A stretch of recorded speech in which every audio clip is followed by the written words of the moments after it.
Hello hello जी, नमस्ते। कैसे हैं आप लोग? यहाँ गुड मॉर्निंग हो चुका है और मैं नहा धोवा के तैयार हो गई हूँ। अब हम चलते हैं पूजा करने के लिए, क्योंकि शुरुआत तो पूजा से ही होती है मेरी। यहाँ हम अपने घर का पूजा पाठ करके मंदिर चले आए थे और देखिए यहाँ ठंड का मौसम आ गया है, इसलिए पंडित जी ने सारे भगवान जी लोग को कम्बल उड़ा दिया है और बहुत ही खूबसूरत लग रहे थे सब भगवान जी लोग। और यहाँ इतना ज़्यादा कोहरा हो गया और ठंड भी हो गई है कि मॉर्निंग में तो निकलने का इच्छा नहीं होता, लेकिन ये होता है कि भाई अगर मंदिर नहीं जाएंगे तो मुझे सुकून नहीं मिलता है।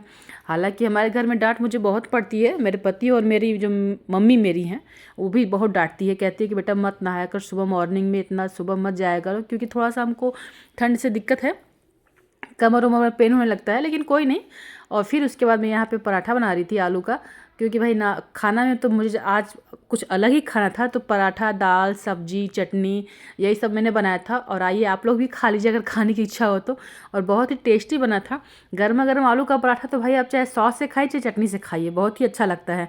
और यहाँ मैंने बना के सर्व कर लिया था, सबको खाने के लिए दे दिया था। और फिर उसके बाद यहाँ पे मैं थोड़ा सा मलाई रखी थी, उसको मथ के उसका घी निकाली थी। ठंडियों में क्या है कि मलाई भैया इकट्ठा तो हो जाती है, लेकिन जब उसका घी निकालिए ना तो हाथ की तो बैंडी बजाती है। कैसे कैसे करके मैं निकाली और फिर उसके बाद कढ़ाई चढ़ाई, फिर घी बनाई, घी बना के उसको स्टोर किया। और धीरे धीरे पकते पकते इसका कलर थोड़ा डार्क हो जाता है। कभी कभी क्या होता है कि जल भी जाता है, लेकिन अगर आप चलाते ये कंटिन्यू चलता रहेगा ना तो जलता नहीं है। फिर यहाँ पे देखिए मेरा पूरा इतना इकट्ठा हुआ था, लगभग ये 1 kg का डिब्बा, उसमें थोड़ा सा ही कम था। ये 1 से 1.5 हफ्ते का मलाई का घी है, इतना सारा निकल गया था। फिर उसके बाद थोड़ी दोपहर थी, धूप वूप आ गई थी, तो फिर मैं चली गई थी ऊपर छत पे, सॉरी अपने बाउंड्री में अमरूद तोड़ने के लिए। यहाँ बहुत ऊंचा ऊंचा अमरूद था, टूट ही नहीं रहा था, तो फिर मैं डंडे से मार के गिरा रही थी। और भैया बहुत वहाँ जहाँ अमरूद का पेड़ है वहाँ बहुत बढ़िया चींटी सब लगा रखी है, अपना झोंपा वहाँ बहुत तेज काटती हैं। तो मैं थोड़ा सा अमरूद तोड़ी, क्योंकि हमारे यहाँ उतना कोई खाता नहीं इस टाइम, तो सभी को सर्दी जुकाम हो रखा है। और यही आसपास में थोड़ा बहुत जिसको देना होता है उसको दे देती हूँ। और देखिए बहुत सारे इस पर फल लगे हुए हैं, और कुछ तो ऐसे फल होते हैं कि चिड़िया खा के उसको तोड़ देती है सब। देखिए जिससे ये हुआ, मैं तो उसको तोड़ी हूँ तभी मिट्टी मिट्टी हो गया है, नहीं तो फिर यहाँ पे चिड़िया है ना, जब पक जाता है अमरूद तो देखिए कैसे खा के सब छोड़ देती हैं, ऐसा हो जाता है।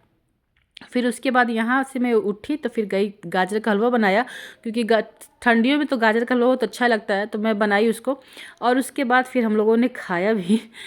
पता नहीं कब कैसे खाना पच जाता है, चलते चलते पता नहीं चलता, फिर भूख लग जाती है दोबारा।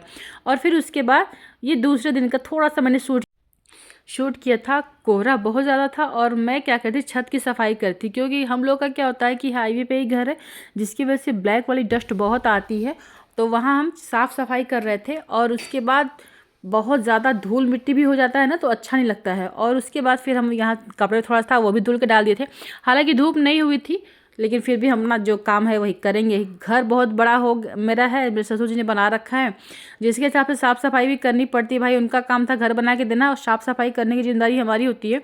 तो यहाँ मैं छत धुलने के बाद नीचे आ गई थी, पूरी बाउंड्री की भी सफाई की थी। और इतना ज़्यादा ठंड था, ठंड के मारे हाथ पैर भी दर्द कर रहा था। तो एक छोटा सा मैंने ऐसे ब्लॉग शूट कर लिया था, मुझे लगा भाई थोड़ा सा शूट कर लेती हूँ, क्योंकि यार ब्लॉग में डेली मैं क्या ब्लॉगिंग करूँ मुझे समझ में नहीं आता। तो जो मैं अपने घर का काम करती हूँ वही दिखाती हूँ। आई होप आप लोग को वीडियो अच्छा लगा हो।